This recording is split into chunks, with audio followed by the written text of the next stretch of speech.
I was the golden child until I went no contact and created a chaos. Hi.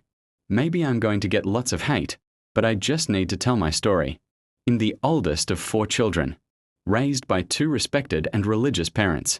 In my household, there was no substance abuse, no physical violence, no sexual violence. My father is a very successful businessman, the most stable and established in his family, also a leader in his religious community. Guessed it? He is the narc. My mom, from early childhood, always obsessed to be perfect, never had any trouble in the family, always helpful to her community, gave up being a doctor because her brother said it was too high level for her, married my dad because he was charismatic and stable. She's the codependent or overbearing. From a very early age, my dad made it clear that we were special, because we are of the best religious community, because we are smarter than average people, because our bloodline is superior. My mom was the scapegoat in the relationship, and I was the supreme golden child. I showed signs of early intelligence, so my dad put all his efforts in coaching me, teaching me that I can be better than others, that no one can stop my success, that I am more deserving than others, all while belittling my mom and saying how less intelligent she is. My mom. She was overprotective, always checking who my friends are, not letting me socialize too much, repeating my dad's words and saying I should not make too many friends, because outside people are inferior and not good for me. After me, there was my sister. She was a forgotten child. After her, my brother, also a golden child because he is a boy. My younger sister was born 10 years after me, so also kind of forgotten, neutral.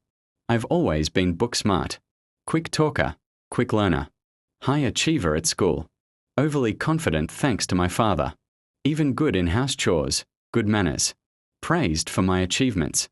My younger siblings felt immense pressure every time I entered the room. I knew it. My sister especially, she was craving the attention I got, and all she got was getting ignored, because she didn't perform as well as me. At school, I was social but felt like never being myself.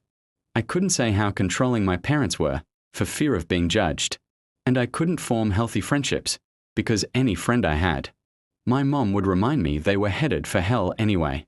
As years passed, I kept getting all the attention from my parents, good or bad by the way, and because I was overly confident, thanks Dad, at around 15, started to doubt and reject what my parents said about being superior and what not.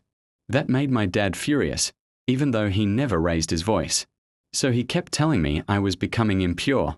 My heart was being dark from interacting with non-religious people, that I was obsessed with boys and sex, I should clean myself.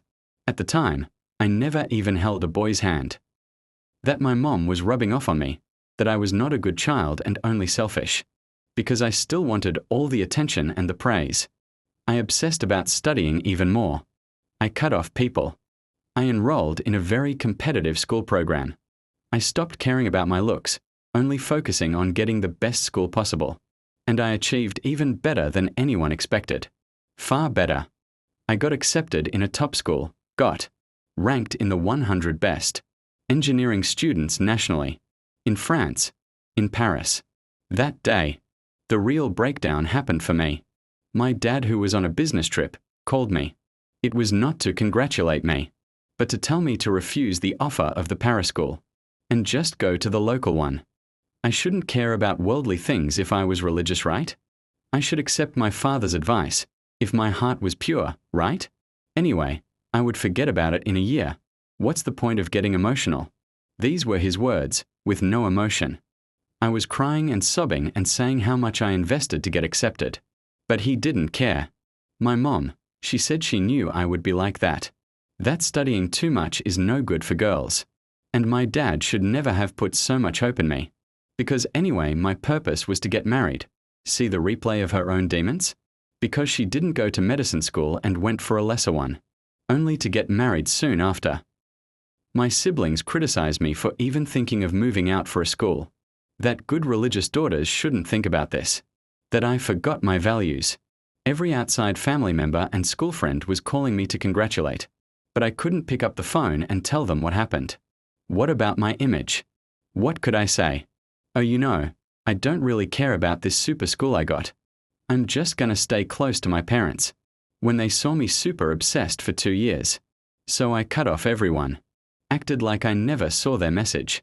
Soon after, I heard my father was bragging to everyone how I got accepted in a great school. But I was such a good daughter that I listened to him and went to the lesser one in our city. Going to this engineering school broke me. I realized I had no sense of self. I had focused so much on achieving and had nothing else for myself. But even that, my parents didn't recognize. They wanted me to be the perfect religious child and be ready to give up anything the moment they said so. Because a good child listens to their parents. Because they raised me so well, what more could I want? As I went to ENG school, I tried to socialize more to avoid depression. That didn't go well. My mom was calling, messaging, looking into my stuff all the time.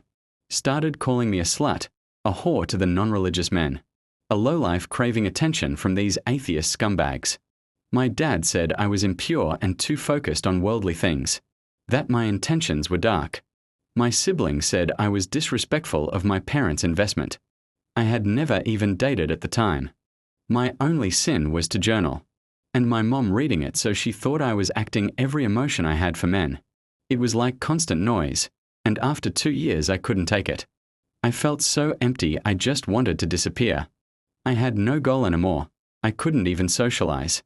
I just hoped I could die, because my heart was impure anyway. I could never be the child my parents wanted and invested in. Every woman in my community was okay. Why was I the only one depressed from it? Then I planned my escape. Dying or disappearing, that's the same anyway. I wanted to find myself. So I saved up my money and flew 10,000 kilometers away. It was a crazy experience. I realized how little I knew about me. I had to cope with the guilt of disappointing my parents. I had to learn how to interact with people. Mostly, I also understood how small I was in this world, and that I was not entitled to anything. For my family, this was chaos. My mom cried for the first time ever in front of my siblings. She didn't even cry when her dad died. She nearly suffered a heart attack, or I was told. Crying about how she lost her daughter, that I had left them. My dad called the police, until our religious leader told him he cannot catch me like that I will come back when I'm ready. My grandmother said I was probably pregnant and trying to hide a child. My aunt left me messages to say how horrible I was. My parents had always given me privileges over everybody, and that's how I repaid? That I was a selfish, ungrateful bitch, but she knew it form long ago. My siblings never contacted me. When I came back the first time, the family dynamics had changed completely. My forgotten sister had become the new golden child, even though she was achieving less than I did, and not keeping the image my parents wanted. She was the good and pure daughter I was not. She had blossomed into a more confident self, but she was also spewing all the hate she kept inside for years, especially to me. She was telling me how much she despised and hated me for using all my parents' attention and still leaving. My brother, he was just a copy of my dad. Entitled, overly confident, smart and manipulative. He wasn't achieving my academic success, but smart enough to get in a good school. My youngest sister? She used to love and admire me, but after I escaped and came back, she had seen my mom get so hurt. She couldn't see me like that anymore. She still blames me for hurting my parents and always wants me to come back for good. I never intended to live with my family permanently, so I went away a second time. Of course, my dad tried to manipulate me, but I kept strong and departed again. It's been 3 years now. I have fluctuated between NC and some interaction, but I can see my parents always hoping. They say I'm mentally unstable, that I should seek therapy, and I will come back and be a normal child again. Thankfully, I have my own established life on the other side of the world, so every time I go to their house, it is temporary. But I have seen my parents always blame me and create a narrative that I stole from them, and lied, etc. So I know I can never have a healthy relationship with them. Eventually, I know I will need to go no contact. My siblings hate me, except for my youngest sister who has conflicted feelings. Once I go no contact, she will probably hate me too.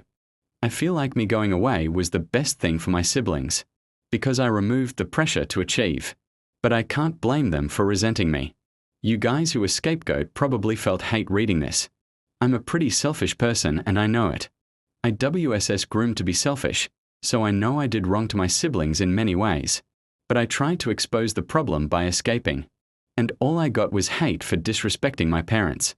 Today, I have a great relationship with a man who doesn't expect me to be anything but me. I know and feel he isn't a narc, and I'm working every day to not be narc with him. I'm afraid I will turn out narc like my dad or overbearing like my mom. I just want to be healthily confident and not despise others like I do sometimes. I want to know I am just normal and my achievements are just part of me. That status is not everything. That my children should have their own life, and I cannot expect them to achieve. And I'm sorry on behalf of all the golden child. Belittling sibling is a reinforcement that we are special. It helps us accept the high pressure to achieve and justify the lack of friends we have. Wishing a nice day to everyone out there. A confused former golden child.